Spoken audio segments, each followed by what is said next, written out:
Berlatar di Arab, tepatnya di daerah Kesultanan Oman, kita akan diperlihatkan seorang pria bernama Aiki Misra yang menjabat sebagai Dewan Wakil Kedutaan Besar India. Ia mendatangi markas polisi Nur As-Sabah untuk membantu warganya yang sedang terkena masalah di negara itu. Pria ini bernama Samir. Ia adalah seorang warga negara India yang sedang mendapat masalah di negara itu. Pada awalnya, Aiki Misra mengatakan jika Kedutaan Besar India tak bisa ikut campur dalam masalah lokal tentang warga sipil, dan Samir juga tak memiliki kekebalan terhadap diplomatik. Namun sebagai Dewan Wakil Kedutaan Besar India, ia tetap akan membantu warganya itu semampunya. Untuk itu, ia meminta Samir menceritakan secara detail akar permasalahannya guna mengumpulkan bukti-bukti yang kuat untuk meyakinkan kepolisian Arab bahwa ia tidak bersalah. Samir lalu mengatakan jika ia hanya ingin Nargisku kembali, dan ia mulai bercerita.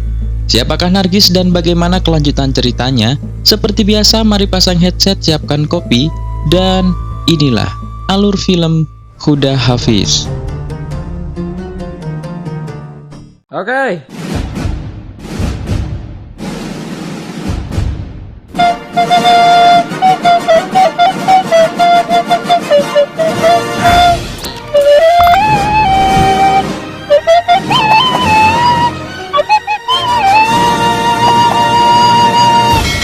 Sama. Adegan berpindah ke daerah Lucknow Oktober 2007. Cerita diawali ketika Samir dan keluarganya melakukan pertemuan dengan keluarga Nargis. Kedua keluarga ini hendak membahas mengenai perjodohan anak mereka di mana keduanya akan menjalani ta'aruf terlebih dahulu. Dan disinilah pertama kali Samir bertemu dengan calon istrinya itu yang bernama Nargis.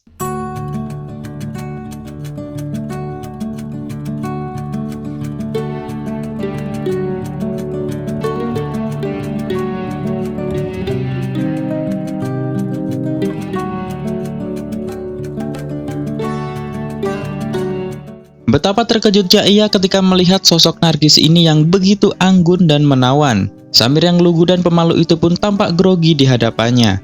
Hingga kemudian ia bertanya apakah Nargis mendapat tekanan dari keluarganya untuk menikah dengannya, karena ia tak ingin ada paksaan dalam pernikahan yang suci ini. Nargis pun hanya tersenyum seolah memberi isyarat jika ia tulus memilihnya untuk menjadi calon suaminya.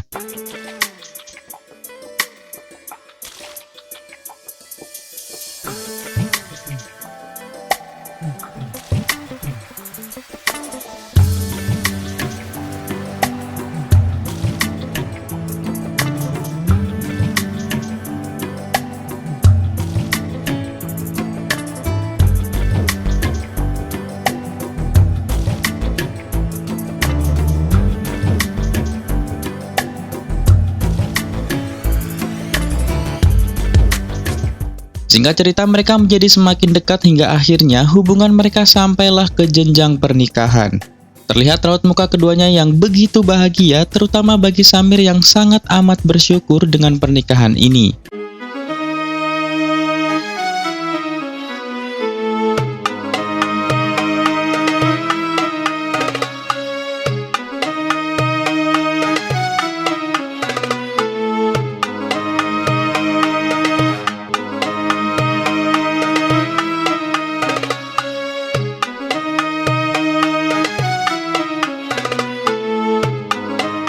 Astaghfirullah. Scene lalu berpindah di tahun berikutnya, tepatnya Januari 2008. Terjadi krisis ekonomi terbesar di era itu. Krisis ekonomi yang dimulai di Amerika telah mengambil alih tatanan dunia termasuk negara India. Tak ada satupun sektor yang mampu mengatasi masalah ini, hingga muncul berita jika perekonomian India sedang dalam kondisi yang kurang baik. Hal ini tentu membuat bisnis Samir terkena dampak. Sebuah perusahaan tiba-tiba meneleponnya dan mengatakan jika mereka tak akan lagi membutuhkan layanan perusahaan Samir. Demikian pula dengan Nargis. Suatu ketika ia pulang kerja dalam keadaan menangis, Samir yang melihatnya pun langsung tersulut emosi hingga memarahi seseorang yang dikira telah mengganggu istrinya. Setelah mendapat penjelasan jika ternyata istrinya telah di-PHK dari perusahaannya, Samir pun langsung memeluknya dan mengatakan jika ia juga mengalami hal yang sama. 3 bulan telah berlalu, krisis ekonomi yang melanda negara India membuat mereka sulit mendapat pekerjaan. Hingga akhirnya melalui agen tenaga kerja yang ada di Lucknow, mereka melamar pekerjaan di Kesultanan Oman yang berada di negara Arab. Terlihat raut muka Samir yang begitu cemas jika harus bekerja ke negara asing. Namun sang istri meyakinkannya jikalau mereka akan baik-baik saja selama terus bersama. Begitu juga dengan petugas rekrutmen yang mengatakan, di masa resesi ini hanya negara Arab lah yang bisa menggaji pekerja dengan bayaran mahal. Setibanya di rumah, sang ayah pun terlihat khawatir mengetahui anak dan menantunya harus pergi ke negara Arab. Bahkan ayahnya telah menawarkan akan membantu dana dari tabungannya, namun Samir menolak. Ia berkata jika dana itu sebagai pegangan ayahnya di masa tuanya. Ia lalu meyakinkannya dan berkata jika ini sudah menjadi tanggung jawabnya sebagai seorang lelaki yang sudah menikah. Suatu hari datanglah Pak Nadim, si petugas rekrutmen, yang memberitahu jika Nargis telah mendapat konfirmasi dari perusahaan tempat ia melamar dan ia diminta berangkat keesokan harinya. Sontak hal itu membuat Samir terkejut karena ternyata mereka tidak berangkat bersama. Pak Nadim lalu menjelaskan jika mereka telah mendaftar di perusahaan yang berbeda, jadi siapapun yang mendapat konfirmasi lebih dulu maka ia harus berangkat. Jika tidak, maka akan diganti dengan orang lain. Mendengar itu, Nargis pun meyakinkan suaminya untuk tidak khawatir padanya karena ia akan menunggunya di sana jika hanya beberapa hari. Sedikit khawatir karena Nargis tak pernah keluar dari wilayah Lucknow, namun akhirnya Samir mengizinkan Nargis untuk berangkat terlebih dahulu. Ia berpesan padanya untuk segera memberi kabar ketika ia telah sampai di sana.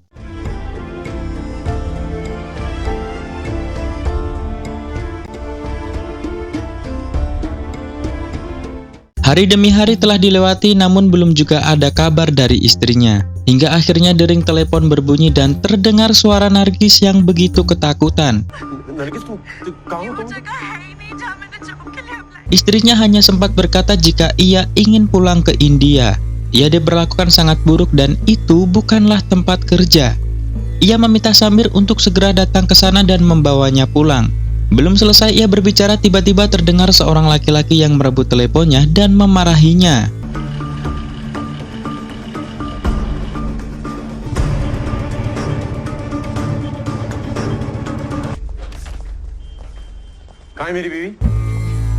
Bersama kepolisian akhirnya ia mendatangi Pak Nadim untuk memberi penjelasan terkait Nargis. Namun ternyata Pak Nadim juga diberitahu oleh agen perusahaan di sana jika Nargis tidak berada di tempat penjemputan yang seharusnya.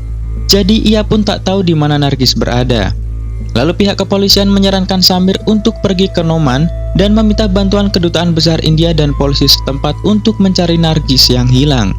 Singkat cerita, berbekal nomor telepon serta alamat rumah dari Pak Nadim, Samir pun segera berangkat ke Noman.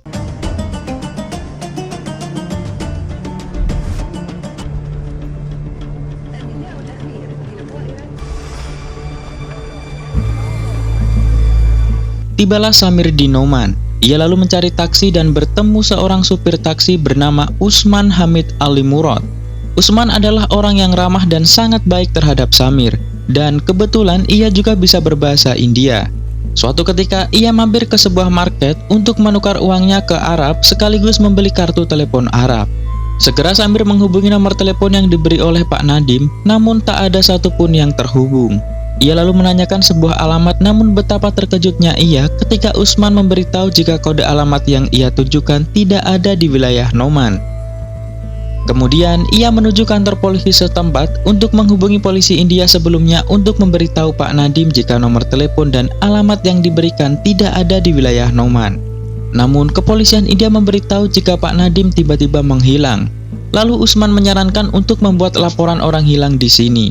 Akan tetapi karena Samir bukan asli warga Arab, maka ia harus meminta verifikasi terlebih dahulu ke kedutaan besar India. Begitulah aturan di negara Arab, tuturnya.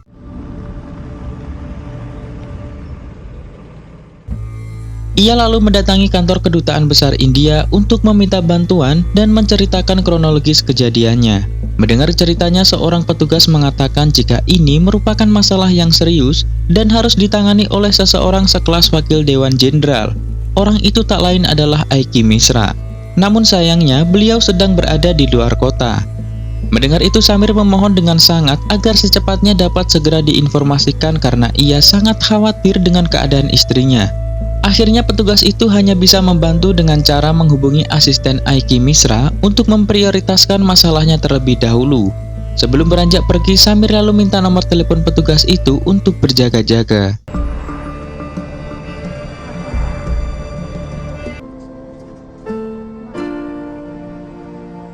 Karena tak tahu harus kemana lagi, akhirnya ia kembali menemui Usman di sebuah warung. Ketika Usman mendapat telepon, tak sengaja ia teringat dengan kantor pelayanan provider dan memiliki ide untuk melacak nomor yang tak bisa dihubungi sebelumnya di kantor pelayanan tersebut. Setelah memberitahu lokasi kantor itu, Usman mengatakan jika esok ia tak bisa menemaninya karena ia akan kembali ke rumahnya di Baitus Saif. Ia lalu berpesan untuk jangan sungkan meminta tolong kepadanya.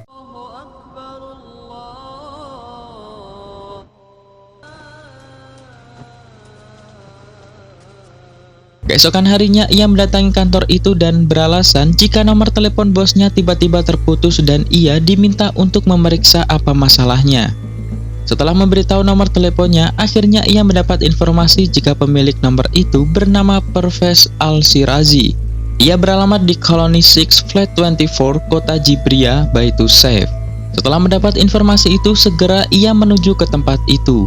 Di perjalanan tak lupa ia memberitahu petugas kedutaan besar India mengenai alamat itu, sekaligus menanyai apakah sudah ada tanggapan dari Aiki Misra, namun ternyata masih belum ada jawaban.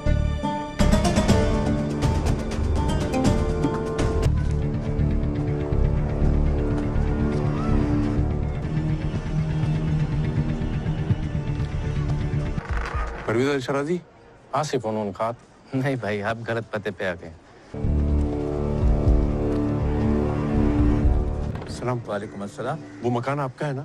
Seolah ia dibuat bingung dengan keadaan, ditambah perasaan cemas, khawatir bercampur menjadi satu, karena setelah ia menemukan alamat itu tak ada satupun orang yang bernama Pervez Al-Shirazi.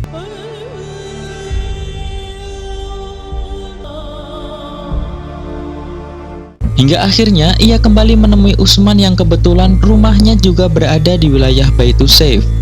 Setelah mendengar cerita dari Samir, Usman lalu mencoba membantunya dengan menanyakan hal ini kepada teman baiknya. Dan betapa terkejutnya Usman yang bahkan tidak tega mengatakan kepada Samir, lalu dengan perasaan terpaksa ia memberitahu jika orang yang bernama Shirazi ini adalah seorang mucikari yang tak lain adalah orang yang memperdagangkan manusia. Dan Samir sangat terkejut mendengar hal itu.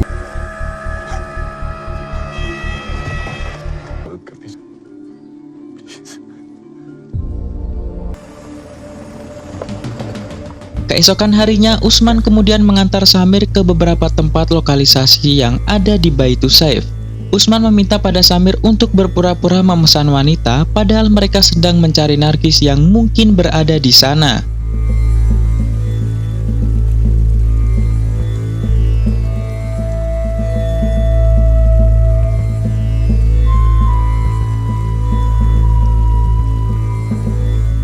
Tiba di lokasi yang kedua ini dan sangat terkejutnya ia ketika Samir menemukan foto Nargis di tempat itu. Dan yang lebih mengejutkan lagi, ketika ia memesan wanita yang ada di foto itu, ia diberitahu jika wanita ini sedang melayani klien dan ia diminta menunggu selama 10 menit. Dengan perasaan penuh amarah ia berkata akan menunggunya selama 10 menit. Dan ketika akhirnya tiba, ia melihat istrinya penuh luka dan terlihat lemas yang membuat amarah Samir semakin memuncak. Hingga akhirnya terjadi keributan karena ternyata keduanya saling mengenal.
Akibat kejadian itu membuat ia berada di markas kepolisian Nur Asabah. Setelah ia bercerita, ia hanya meminta dibantu menemukan istrinya dan meyakinkan kepolisian Arab jika ia benar-benar menceritakan yang sebenarnya. Lalu Aiki Misra berjanji akan melakukan sesuatu untuk membantunya.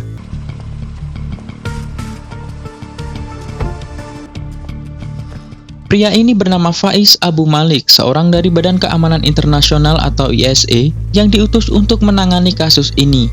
Kedatangannya adalah untuk menemui Samir guna menanyai beberapa hal, seperti tujuannya kedatangannya ke Noman apakah benar untuk menyelamatkan istrinya.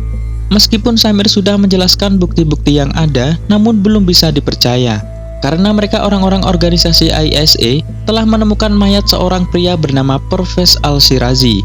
Pria itu ditemukan 2 hari yang lalu dan bertepatan dengan kedatangan Samir ke Noman. Sedangkan Usman belum bisa dimintai keterangan karena masih tak sadarkan diri di rumah sakit. Serta bangunan yang ia sebut sebagai tempat ia menemukan istrinya ternyata hanyalah ruangan menjahit untuk wanita. Lalu datanglah seorang anak buah membawa foto-foto bangunan itu. Setelah itu Samir ditahan dan dibawa ke sebuah tempat. Dalam perjalanan tiba-tiba mobil berhenti karena tiba waktunya untuk sholat. Allahu Akbar.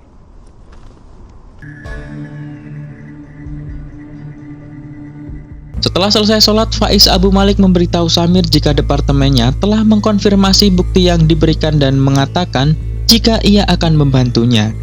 Zin lalu berpindah ke markas pusat Badan Keamanan Internasional untuk menghadap Komandan Tertinggi Ali Azam Ghozi. Beliau lalu menugaskan Faiz Abu Malik dan Tamina untuk membantu kasus ini. Dimulai di bandara untuk mengecek ketika Nargis pertama kali tiba di Noman. Melalui pantauan kamera, akhirnya mereka menemukan Nargis ketika dijemput oleh seseorang dengan menggunakan mobil van berwarna hitam. Dengan bantuan seorang hacker, mereka mendapat petunjuk jika mobil van tersebut disewa oleh klien bernama Fili Modeling Agency yang dikelola oleh seorang pria bernama Itzhak Regini asal Aljazair. Dan pria tersebut ternyata sama dengan orang yang menjemput Nargis. Adegan lalu berpindah pada Itzhak Regini, di mana ia mendapat kabar dari seorang jika polisi mulai mengetahui dan ia diperintahkan untuk membunuh wanita India itu. Ia lalu menghubungi anak buahnya dan memerintahnya untuk segera menyingkirkan wanita itu. Setelah itu Tamina mendapat kabar mengenai kematian seseorang dan segera menghubungi Faiz untuk membawa Samir bersamanya. Setelah mereka tiba di lokasi, seorang petugas memberitahu jika mereka menemukan mayat seorang wanita yang dibakar beserta paspor India. Awalnya Samir tak percaya jika itu adalah Nargis, namun ketika ia melihat sebuah kalung, isak tangis pun tak bisa dibendung.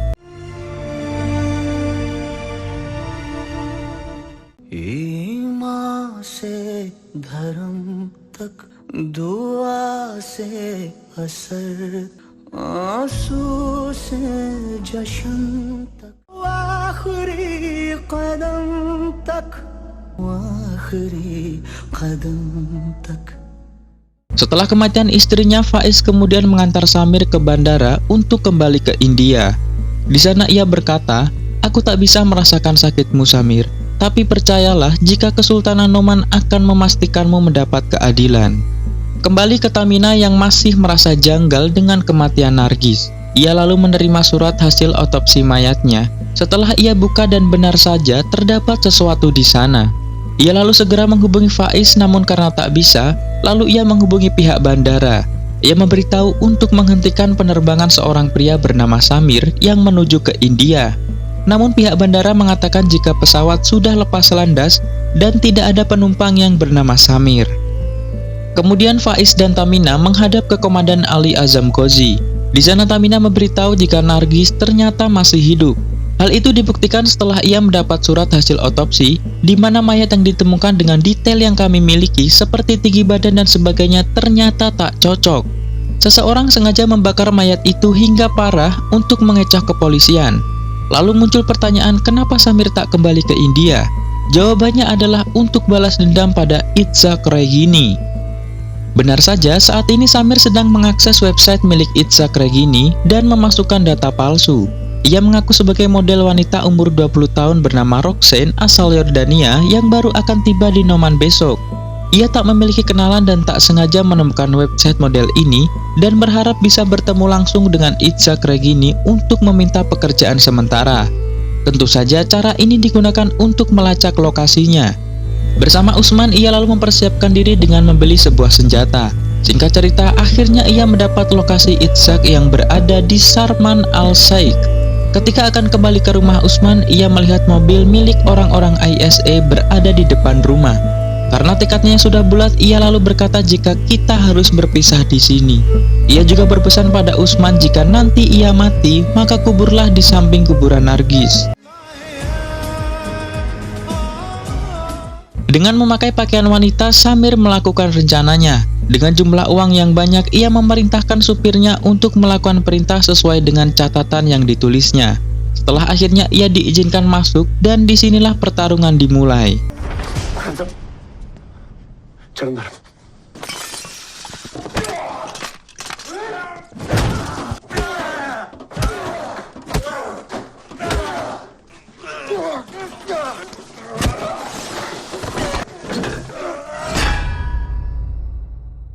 Setelah Itzhak terpojok, ia mengatakan jika Nargis masih hidup.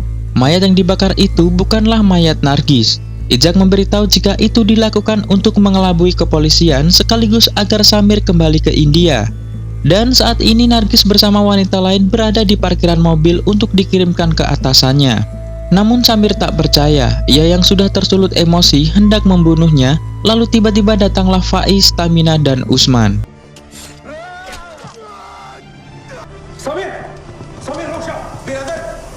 Mereka mencoba mencegah Samir untuk tidak melakukan pembunuhan, serta memberitahu jika Nargis masih hidup.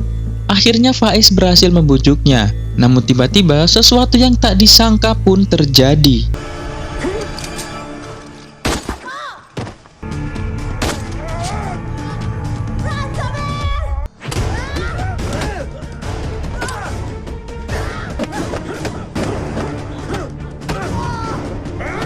Terkuak fakta jika Faiz ternyata bekerja sama dengan kelompok itu. Di sisi lain, akhirnya Samir menemukan mobil yang berisi Nargis dan juga wanita-wanita lain. Bersama Usman yang tertembak, segera ia membawa pergi mobil itu menuju markas pusat ISE.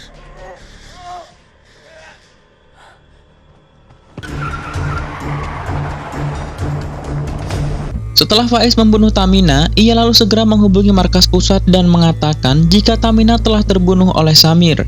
Ia memerintahkan untuk segera memberitahu Komandan Ali agar segera memberi bantuan untuk melakukan penembakan terhadap Samir.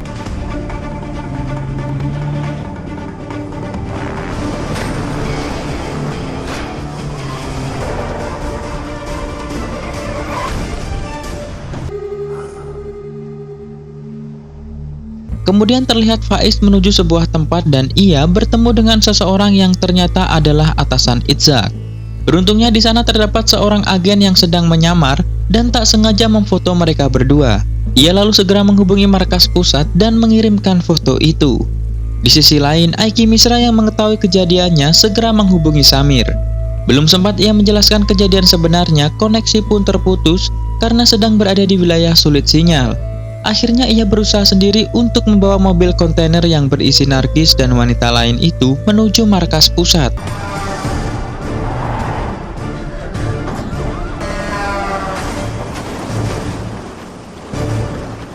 Di markas pusat, sang komandan mendapat laporan jika Samir sedang menuju ke sini. Mereka sedang menunggu perintah untuk melakukan penembakan.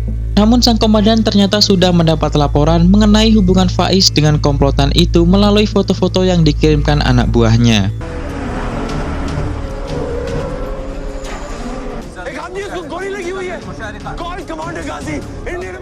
Hingga tibalah Samir ke markas pusat, namun sang komandan pun belum memberi perintah. Lalu tibalah Faiz yang akan menembak Samir, namun tiba-tiba mengetahui sang komandan telah sadar jika Faiz telah bekerja sama dengan komplotan itu. Dengan disaksikan Komandan Ali beserta anak buah lainnya, Samir pun menghajar Faiz habis-habisan.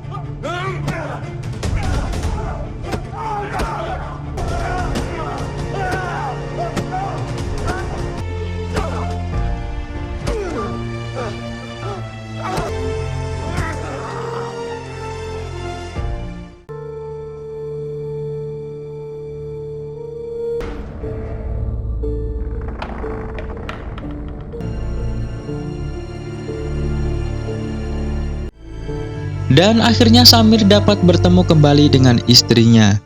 Lalu di tempat lain dilakukan acara penghormatan atas kematian Tamina. Kemudian Faiz yang kini telah dicap sebagai pengkhianat akhirnya dihukum mati. Akhirnya setelah Samir dapat bertemu lagi dengan istrinya, ia pun berpamitan kepada Usman untuk kembali ke India. Ia mengucapkan banyak terima kasih dan akan selalu mengingat jasanya yang mungkin tak bisa ia balas. Film pun berakhir.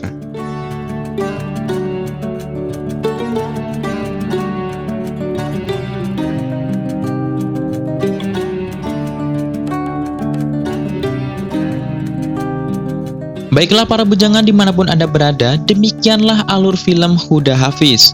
Bagaimana pendapat kalian mengenai film ini? Silahkan tulis komentar kalian di bawah. Jangan lupa selalu support channel ini dengan klik tombol like, komen, dan subscribe. Seperti biasa, saya Papi selaku Ketua Perserikatan Bujangan seluruh Indonesia mohon undur diri dan salam bujangan.